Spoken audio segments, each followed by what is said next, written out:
Hi everybody, I'm Diana Palm, and today I want to talk to you about alien implants. Are they good or evil? As a spiritual healer and medium, I work with many people going through the loss of a loved one, wishing to reconnect, heal their heart. I work with people and help them explain the unexplainable, all the things that are outside of the norm that they can't just tell their neighbor or their friend about. They may feel that it's against their family's religious beliefs and they don't know who to turn to. So those people come to me. I've been working with the public for over 30 years. When the topic of UFOs and alien abduction first came into my awareness, I was a very young woman, and a dear friend had come to me and told me that he had been abducted. He was having many nightmares about it and explained the whole phenomena, from the light in the window to being taken to not being able to move, the nightmares that followed him afterwards. And thankfully at the time he had a partner that was pretty understanding about it, but this experience really stuck with him. Now, as a young woman, somebody that hadn't had that experience happen yet, or knowingly not happen yet, I believed at the time that it was some kind of repressed abuse that he had formulated into a UFO scenario. I had a huge desire to help him through this, to help him understand it and help him heal it. I remember driving down to the metaphysical bookstore and going to that one section that I always avoided. I mean, I would read books on angels all day long, or about the pyramids in Egypt, or about spontaneous healing or natural healing. But the alien information, I kind of felt resistant to be honest. I just always avoided it. But it was because this person was close to me and I wanted to help him. So I started checking out books, buying books, renting videos that they had. I even met Travis Walton.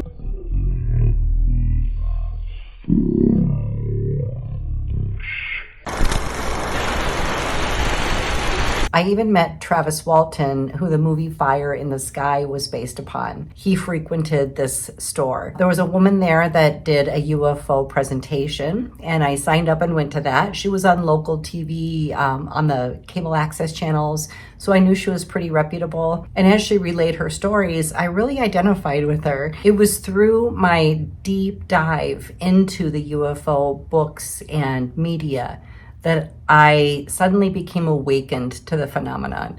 And I knew that the experiences my friend was having were very real. Then I had someone else very close to me confess that they had been having this experience over and over since their childhood. And their experiences were also very scary.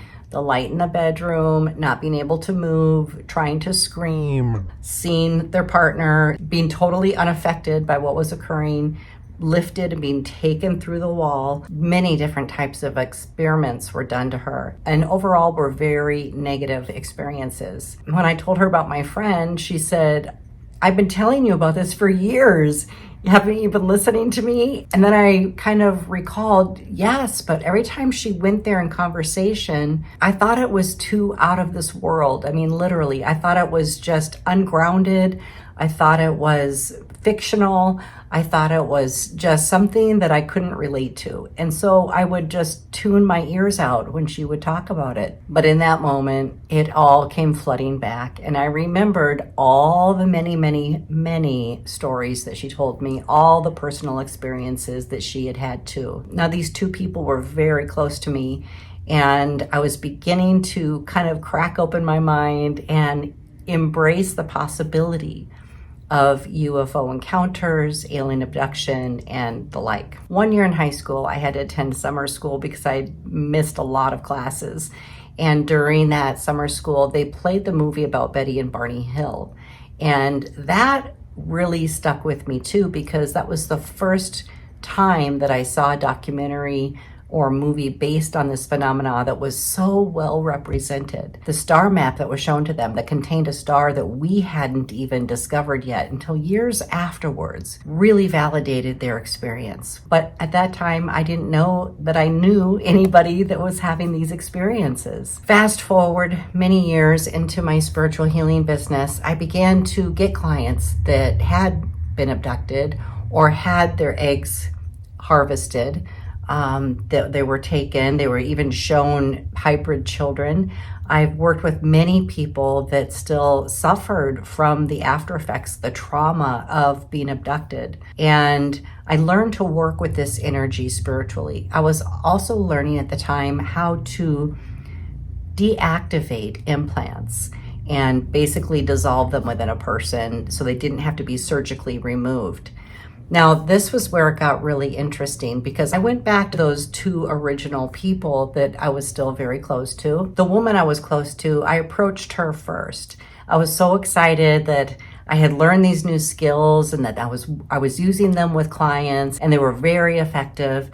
So I called her up and said, hey, guess what? I can actually help you remove your implant if you'd like. I can deactivate it and neutralize it so that it's no longer harmful for you. Would you like me to do that with my spiritual healing? And much to my surprise, she adamantly refused. She did not want to have it removed. This kind of surprised me. So I was like, why not? And she said, because I believe it makes me more psychic than other people. I believe that it makes me more youthful. I believe that it makes me special in some way. I believe I'm receiving benefits from it. And I was like, oh, okay.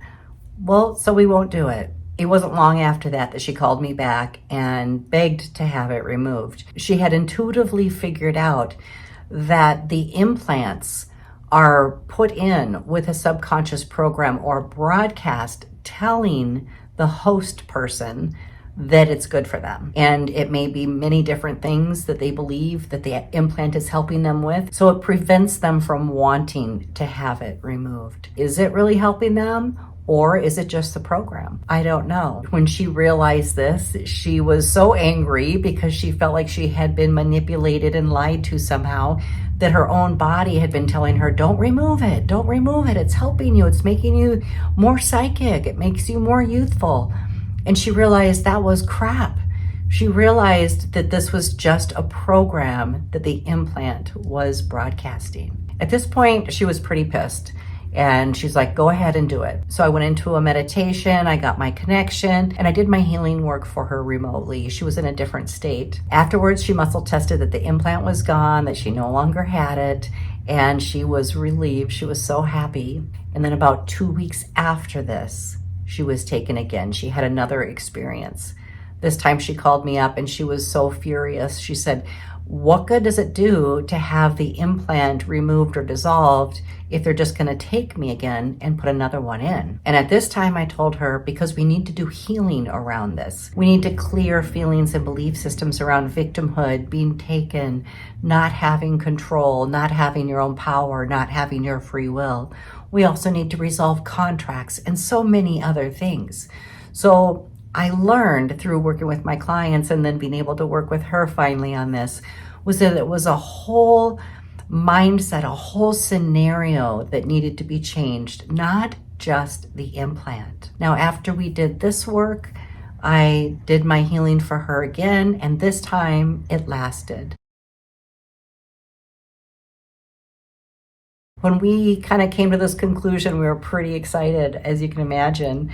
So I called my friend, my original friend that I went down this rabbit hole with, or for, and I told him, I said, guess what?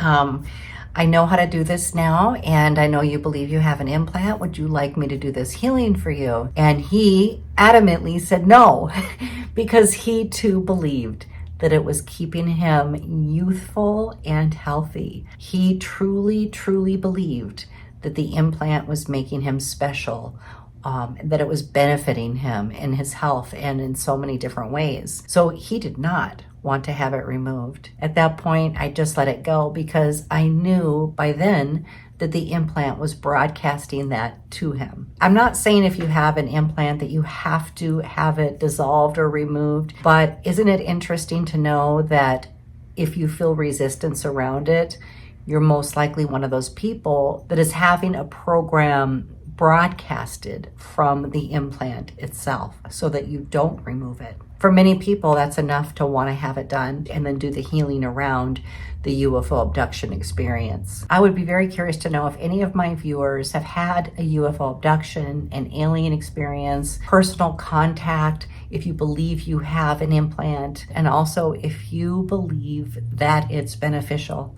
if you believe that it's benefiting you in some way. You don't have to share your real name, but if you'd like to, I would love to have you share that down in the comments, because I feel like we should start talking about this. I feel like we should have disclosure around this so that there's more understanding about this topic that's typically pretty taboo. And I too was like that. I was very resistant to this topic in the beginning. During my many years of working with the public and doing spiritual healing work, I've actually dropped in remotely into somebody's body and seen an alien imprint, an alien image would show up around the ovary area. And then I would just ask my client if they believed that they were abducted. And the woman would confess, yes, that she knew she was, and that she believed that they had taken eggs. And because I saw that within her body, an imprint, an image of an actual alien, I knew that it was true. Now, this was something that she had never told anybody, but I saw that residue in her body. I saw that imprint of the alien energy within her, almost like leaving a mark, a footprint behind. So I've seen a lot of things over the years. Nothing surprises me. And I do work with people that have had this type of phenomenon. I do help them with the trauma. I do help them to clear programming that makes them susceptible.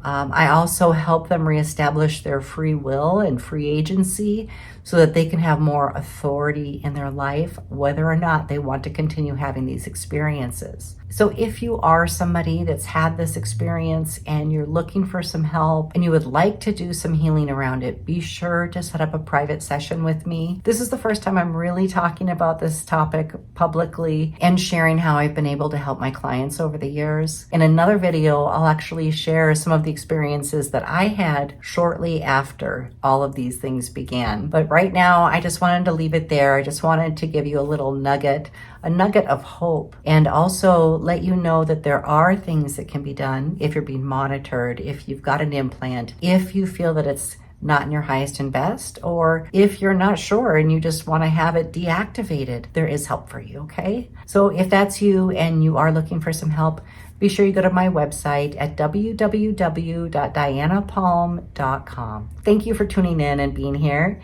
I can't wait to read all of your comments, whether you're a believer, non-believer, doesn't matter to me. But I'm really happy you're here, and I am here to help you heal.